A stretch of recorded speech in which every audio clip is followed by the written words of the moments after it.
esteja convosco. Ele está no meio de nós. Proclamação do Evangelho de Jesus Cristo, segundo João. Glória a vós, Senhor.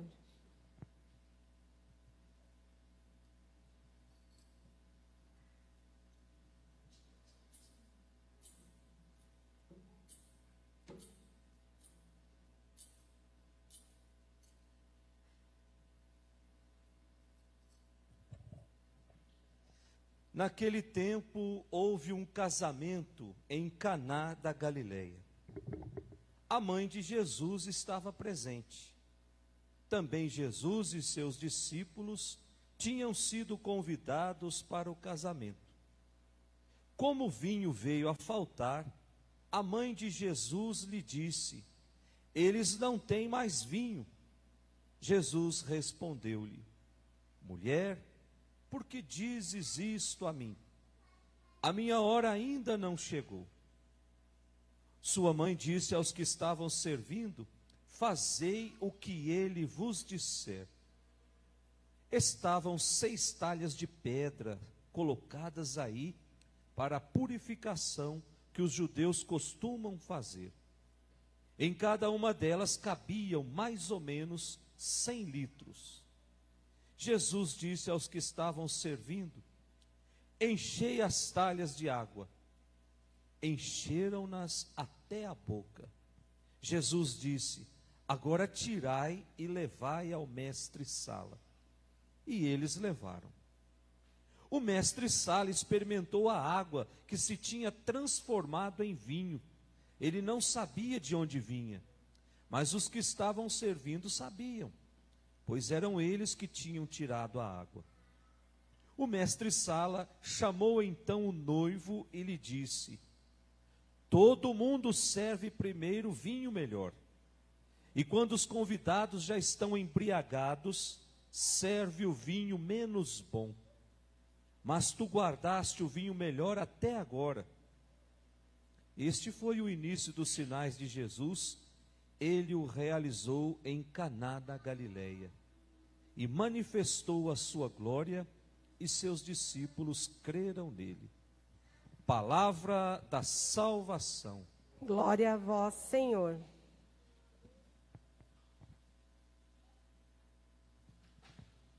Que as palavras do Santo Evangelho perdoem os nossos pecados. Amém. Podemos sentar.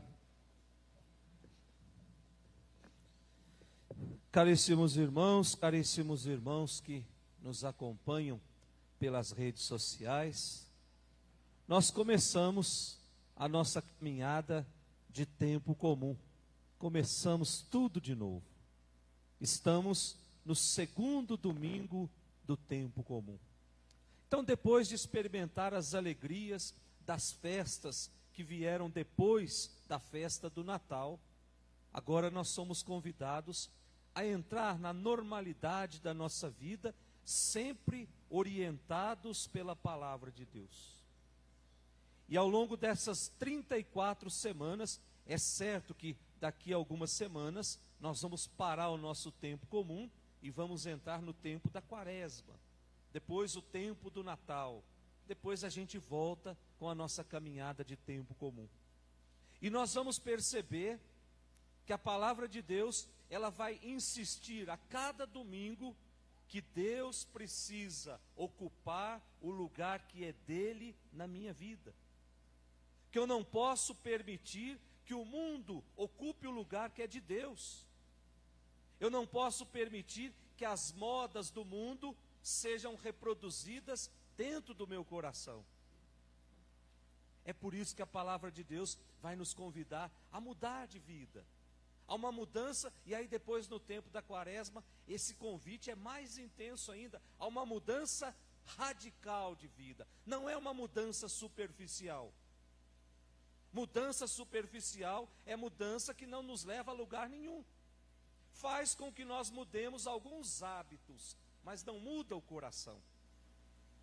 É o que acontece muito, não é criticando os nossos irmãos evangélicos, mas é o que acontece muito. Agora eu sou um convertido, eu mudei de vida. Mudou coisa nenhuma. A conversão, ela começa quando eu começo a mudar o meu coração. Primeiro a mudança precisa começar dentro, depois vai para fora. Aquela mudança que vem de fora para dentro é uma mudança que eu posso cair a qualquer momento.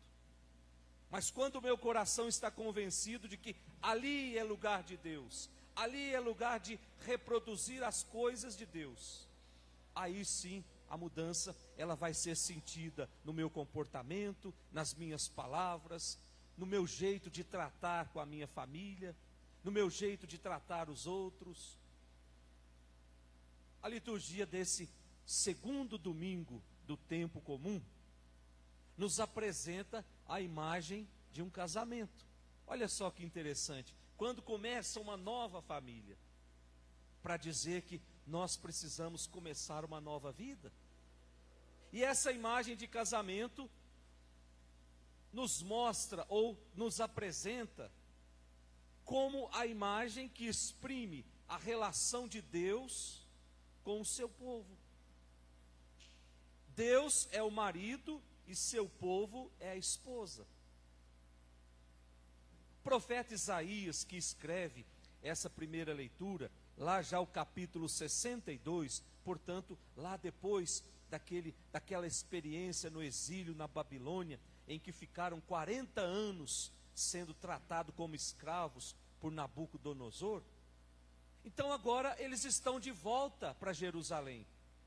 Passou esses 40 anos, agora já foi concedido o direito de voltar para Jerusalém, para sua pátria. Só que encontram uma cidade totalmente destruída. Nabucodonosor fez questão de destruir a cidade inteira e destruir o templo, que era o lugar onde eles se encontravam com Deus. Portanto, ao voltarem para Jerusalém, encontraram a cidade destruída. Não tinha mais o templo, a igreja onde eles se reuniam. Não tinha mais os sacerdotes para oferecer o culto, para oferecer sacrifícios a Deus. E uma cidade destruída. Depois de 40 anos, o povo está mais pobre. Então voltam miseráveis. E nas suas vidas estão cravadas a humilhação, o sofrimento que passaram nos 40 anos. Portanto, voltam pobres e deprimidos. Então, diante de tudo isso, eles começam a sonhar com uma cidade bonita. Jerusalém vai ser bonita de novo. Jerusalém vai ser bela de novo. Jerusalém vai ser cheia de filhos de novo. Jerusalém vai viver em paz de novo. Jerusalém será, portanto, a esposa de Deus. Olha só o que sonhavam. É verdade, eles imaginavam, que essa esposa, que essa Jerusalém foi infiel a Deus. Abandonou Deus, correu atrás de outros deuses. E aí o autor dessa primeira leitura vem dizer: não haverá reconciliação. Deus não quer reconciliar-se com Jerusalém. Deus quer algo mais grandioso. Deus quer uma nova núpcias. Ou seja, Deus quer começar tudo de novo, sem as marcas do passado. É por isso que ele diz lá no versículo 4 que Jerusalém estava abandonada, era uma terra deserta, mas será terra nova. Deus não vai olhar para os pecados cometidos. Deus não vai olhar para as marcas do passado. O que passou, passou.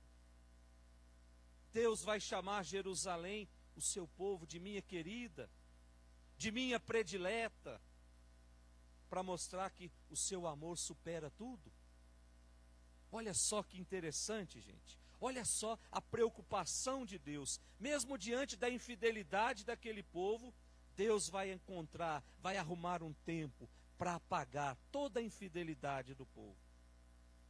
Para nos dizer que as nossas imperfeições, as imperfeições da nossa caminhada, da nossa vida, as nossas limitações, não são capazes de nos afastar de Deus, porque nós temos um Deus que sempre está disposto a esquecer tudo.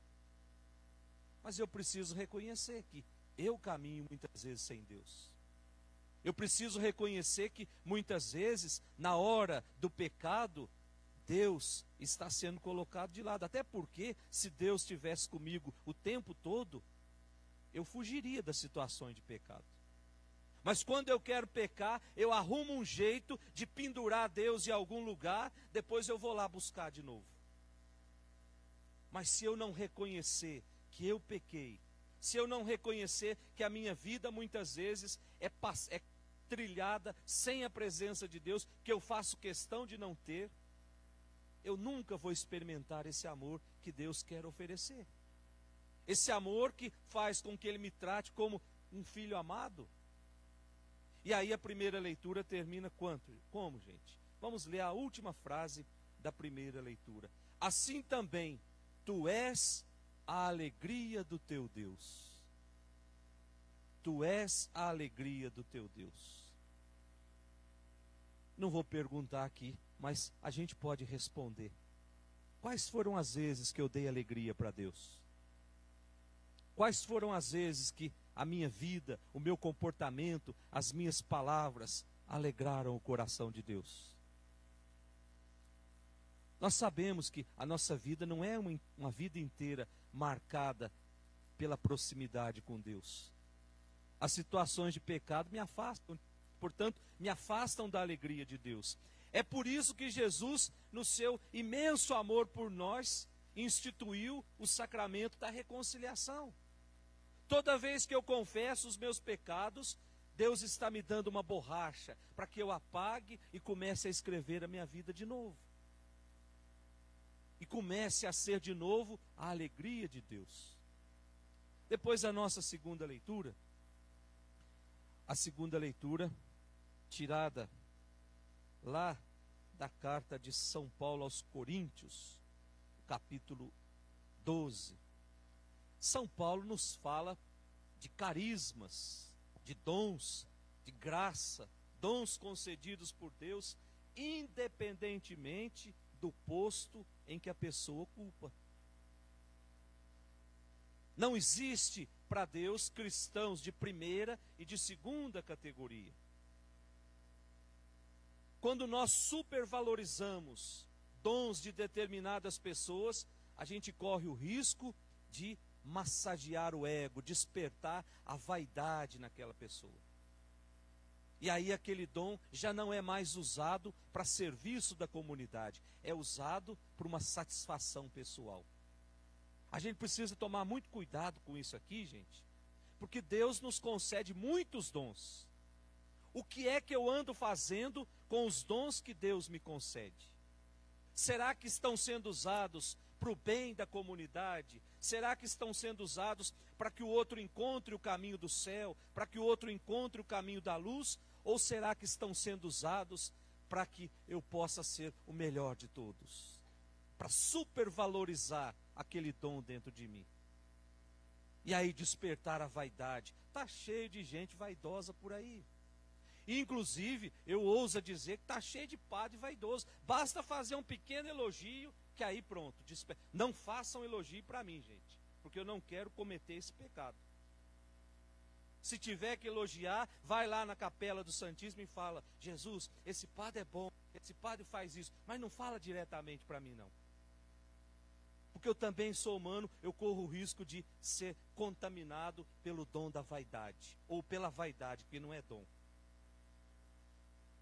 E quando a gente usa esses dons para que a comunidade possa encontrar o caminho seguro para o céu, aí sim esses dons estão sendo bem usados. E era o que estava acontecendo nessa comunidade de São Paulo. Por isso que São Paulo começa a segunda leitura dizendo assim: há diversidade de dons, mas um mesmo é o Espírito. Há diversidade de ministérios, mas um mesmo é o Senhor. Há diferentes atividades, mas um mesmo Deus que realiza todas as coisas em todos. Portanto, não há motivos para divinizar as pessoas. Não há motivos para supervalorizar determinados dons. Cada um possui o Espírito, portanto, de diversos modos. E na medida que eu recebo esse dom, o importante é que eles não sejam usados de forma egoísta, mas que eles sejam colocados a serviço de todos. Os dons só fazem sentido se for usado a serviço do outro. E aí não faz sentido saber qual é o dom mais importante. A mesma importância que tem aquela pessoa que vem aqui durante a semana e limpa todas as coisas aqui, é a mesma importância que tem o padre que vem aqui e faz a homilia, o padre tem um sacramento da ordem, mas se está sendo usado para o bem da comunidade, nós somos iguais, embora com dons diferentes. E por fim a gente olha o nosso evangelho rapidamente, o evangelho de São João, o capítulo 2.